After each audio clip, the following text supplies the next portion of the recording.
So this question may seem a little bit confusing, but if you read it twice or thrice, you will be getting the proper understanding of the question. The question is actually saying there are 50 different X sets, and we are taking the union of these all 50 sets, and that is equal to another set T. And this is the same case for Y also. There are n Y sets, and if we take the union of all those Y sets, we are getting the T set.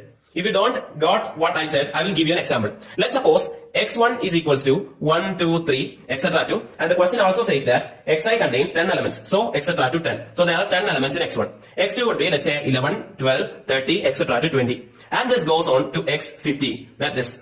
So x50 it goes, and there are 10 elements in it also. So this is a collection of 50 x sets. And if we are taking the union of all these sets, we are getting the set T. Let's say T set is equal to, I am assuming T set to be T1, T2, T3, T4, etc. to, I don't know how much element it has right now. So it is T1, T2, etc. to some extent. The Y set is actually from Y1, Y2, etc. to Yn. And we know that Y has, the question says, Y has exactly 5 elements in it. So it would be, let me say for some number 1, 2, 3, 4, 5, and some other 5 numbers, So this is the case. And taking the union of all these sets, I'll be getting this T1, T2, T3, etc. also. If x1, x2, etc. to x50 have all distinct elements, that means there is 1 in this, there shouldn't be 1 in any of x2, x3, x5, etc. to x50. That means all are distinct. If all are distinct, how many total elements can this union have? It can have this totally 10, this 10, and up to 50 10. That is 50 into 10, which is 500. 500 distinct elements can be there in this union. That means in T, 500 distinct element can be there.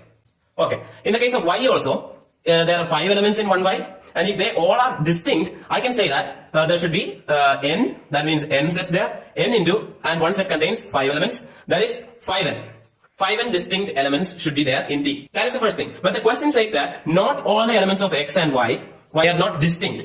Each element of set T is there in 20 Xi's. Out of the total 500, we are dividing it with 20 to get the total number of distinct elements. So what is it? That is 25. So 25 distinct elements are there in what? T. So that is the same case here also, because this is also T.